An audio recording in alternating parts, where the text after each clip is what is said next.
been going back and forth about what type of quarterback these young quarterbacks like Josh Allen and Baker Mayfield, they do need to have these pieces around them for them to be successful.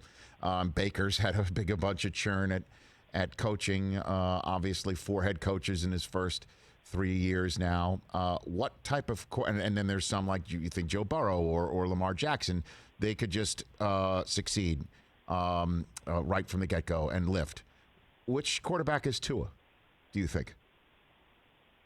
I'm interested to see the health, because based off of just watching Tua healthy versus Joe Burrow, and you have to look at the 2-year evaluation of these guys, and I think Joe Burrow, the improvement from year 1 to year 2 as a starter at LSU was the greatest improvement I've ever seen from any quarterback in the history of college football leading up to the draft.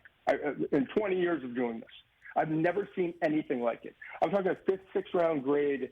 Kind of wrote him off. He's a game manager and just trying to get 1 year in as a starter after transferring behind all those guys at Ohio State, and then all of a sudden he becomes Joe Burrow, like this guy. So, but when you look at the 2 years and when Tua was healthy, and granted Tua had better weapons around him, but I thought Tua Tagovailoa was the better quarterback over the 2 years. And if you I said it before, if you promised me 10 years of health with the 2, I would take Tua over Joe at number 1 overall this past year. And maybe I would have been wrong, but I think the big thing for Tua is getting back healthy, getting some people around him, but just having confidence in his body and what he can do and knowing his limitations. That's going to be the biggest key for him. So what do you think? Miami taking on the Bills. Josh Allen's looking really terrific. He does appear to be,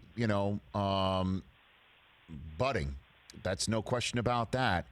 And if the Bills go and give Miami a bit of a beatdown, as some people think will happen, what do you think Brian Flores is going to think about in a short week prior to week 3 against Jacksonville between the Dolphins? Do you think that's where you insert Tua? What is your thought on when we might see Tua this year? Yeah, the one thing, and Brian, first of all, I think, just to say this, I think with Brian in their front office, I think this is the best run Dolphins organization that I've seen probably in a decade.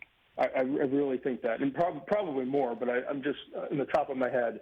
I think they have the right people in place in terms of leadership from a personnel standpoint and a coaching standpoint. Okay, I think they realize that they have time, and this is not a race. It really is not a sprint. They've got to make sure that they get it right for Tua in the long term, because that's their ticket to success for the long term.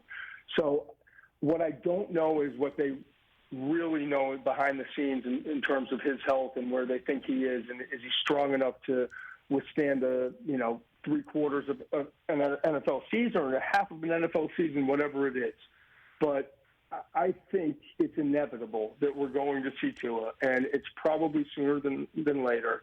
But I also think that they didn't want to throw him in there knowing that they have some deficiencies and knowing that, his body type and the fact that he has had injuries basically every year of his career going back to high school.